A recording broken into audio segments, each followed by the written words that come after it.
அல்லாஹ்வுடைய ரசூல் ஒரு நாள் வீட்டிலே படுத்துக் கொண்டிருந்தார்கள். அப்படி படுத்துக் கொண்டிருக்கும் போது உமர் ரலியல்லாஹு அன்ஹு அவர்கள் வீட்டுக்குள்ளே வருகிறார்கள். வீட்டுக்குள் வந்து ரசூல் ஸல்லல்லாஹு அலைஹி வஸல்லம் வீட்டை அப்படித்தான் முதலிலே பார்க்கிறார்கள். சட்டன தூதருடைய வீட்டுக்குள் யாரும் செல்லக்கூடாது, அனுமதி இல்லாமல். ஒரு பிரச்சனையை முன்னிட்டு அந்த பிரச்சனையை பேசுவதற்காக தூதரிடம் அனுமதி வாங்கி அல்லாஹ்வுடைய ரசூலுடைய வீட்டை முதலில் பார்க்கிறார்கள் உமர் ரலியல்லாஹு அன்ஹு அவர்கள்.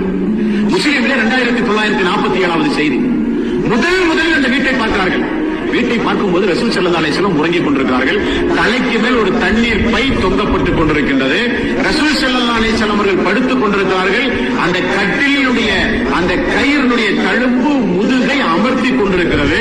ரசூல் ஸல்லல்லாஹு அலைஹி வஸல்லம் அவர்கள் போர்த்திக் கொண்டிருந்த போர்வை அவருக்கு மேலே இருக்கிறது.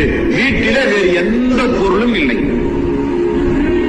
எந்த பொருளும் வீட்டிலே இல்லை. உமர் அவர்கள் சொல்கிறார்கள், ஆல பார்த்த உடனே